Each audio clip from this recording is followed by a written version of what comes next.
انسان ہے۔ یہ زندگی آخرت کے لیے ایک امتحان ہے۔ ایک مسلمان اچھا مسلمان ہو ہی نہیں سکتا جب تک وہ اچھا انسان ہے۔ جب اللہ سے آتے تو کس سے ڈرنا؟ بھگوان ایک ہی ہے، دوسرا نہیں ہے، نہیں ہے، ذرا بھی نہیں ہے۔ سب سے بہترین پلانر اللہ ہے۔ جب حق باطل سے ٹکراتی ہے، باطل کا سروناش ہو جاتا ہے۔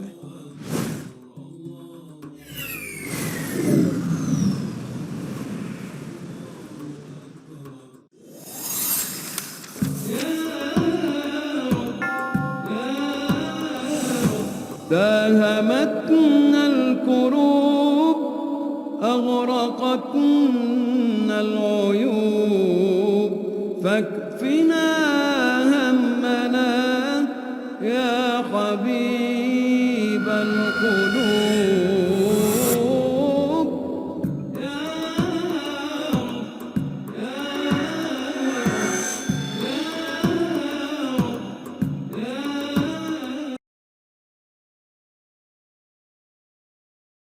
اب ہم تذکرہ کریں گے خدا کا تصور اسلام میں۔ اگر آپ کوئی بھی مسلمان سے پوچھیں گے کہ اسلام میں خدا کا تصور کیا ہے، سب سے بہترین جواب جو کوئی بھی مسلم دے سکیں گے آپ کو خدا کے تصور کے بارے میں، وہ ہے سورہ اخلاص، سورہ نمبر 112 آیت نمبر 1 سے 4، جس میں لکھا ہے قل هو اللہ احد، کہو کہ اللہ ایک ہے، اللہ الصمد، اللہ جو بے نیاز ہے، لم یلد ولم یولد، وہ نہ کسی کو جنتا ہے نہ کسی سے جنا ہے، ولم یکن لہ کفوا احد، اس کے جیسا کوئی نہیں ہے۔ یہ سورہ اخلاص 4 آیتوں کی ڈیفینیشن ہے۔ خدا کے بارے میں تصور ہے سورہ اخلاص میں 4 آیتوں میں۔ اگر کوئی بھی انسان یہ کہتا ہے کہ یہ شخص خدا ہے، اگر وہ شخص ان 4 آیتوں میں سفلتا حاصل کرتا ہے، ہم مسلمانوں کو کوئی پرابلم نہیں، کوئی گلا شکوہ نہیں اس شخص کو ماننے کے لیے کہ وہ خدا ہے۔ سب سے پہلی آیت قل هو اللہ احد، کہو کہ اللہ ایک ہے، اللہ الصمد، اللہ جو بے نیاز ہے، لم یلد ولم یولد، نہ وہ کسی کو جنتا ہے نہ کسی سے جنا ہے، ولم یکن لہ کفوا احد، اس کے جیسا کوئی نہیں ہے۔ یہ 4 آیتوں کا ڈیفینیشن، یہ 4 آیتوں کا خلاصہ خدا کے بارے میں، اللہ سبحانہ و تعالیٰ کے بارے میں، میں اسے کہتا ہوں the touchstone of theology۔ Theo means God, logy means study۔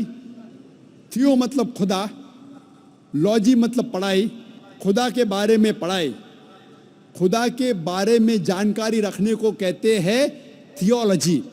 اور تھیولوجی میں سورہ اخلاص کو میں کہتا ہوں دا لٹمس ٹیسٹ، خدا کو جاننے کا طلسمہ۔ سورہ اخلاص قرآن مجید میں 112ویں سورہ ہے، میں اسے کہتا ہوں خدا کو پہچاننے کا طلسمہ، litmus test to identify God. میں کہتا ہوں touchstone of theology. Touchstone کے معنی ہیں آپ جانتے ہیں، پتھر۔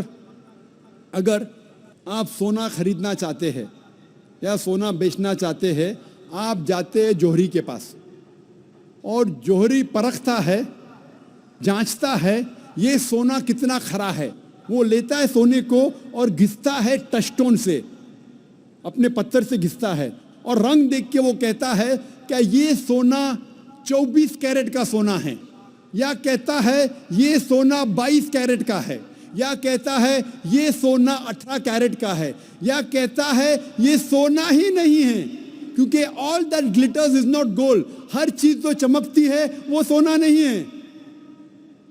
وہ سونے کو لے کے گھستا ہے ٹچ اسٹون سے، اور یہ بھی کہہ سکتا ہے کہ سونا نہیں ہے، کیونکہ ہر چیز جو چمکتی ہے وہ سونا نہیں ہے۔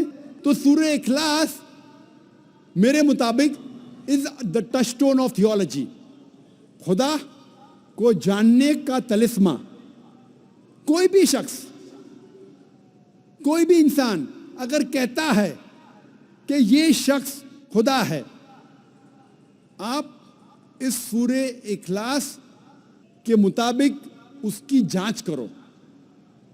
اگر سفلتا پاتا ہے ان 4 آیتوں میں ہمیں کوئی گلا نہیں ماننے کے لیے کہ وہ خدا ہے.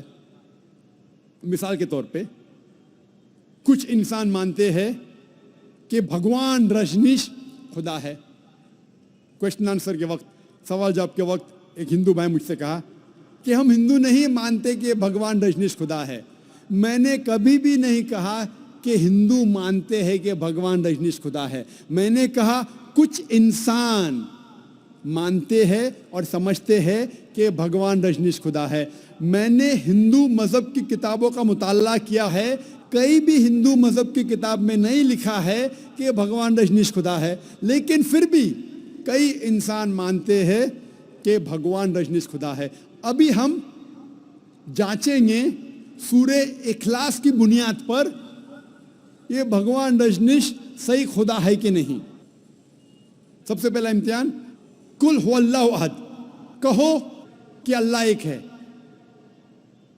کیا رجنیش ایک تھا؟ ہم جانتے ہیں کہ کئی انسانوں نے کہا کہ میں بھگوان ہوں, میں ایشور ہوں, اور خصوصاً اس ہمارے دیش میں ہندوستان میں ہزاروں انسانوں نے کہا ہے کہ میں بھگوان ہوں.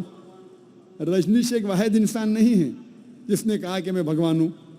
پھر بھی ایک رجنیش بھکت کہیں گا کہ رجنیش یونیک ہے, علیحدہ ہے.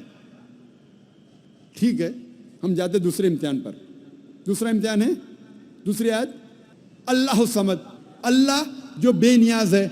کیا بھگوان رجنیش بے نیاز تھا؟ ہم جب بھگوان رجنیش کی آتما کتھا پڑھتے ہیں اس میں لکھا ہے کہ بھگوان رجنیش کو استھما کی بیماری تھی, بھگوان رجنیش کو ڈائبٹیز ملائٹس تھا, اس کو ریڑھ کی ہڈی کی بیماری تھی. آپ سوچ سکتے خدا کو استھما تھا,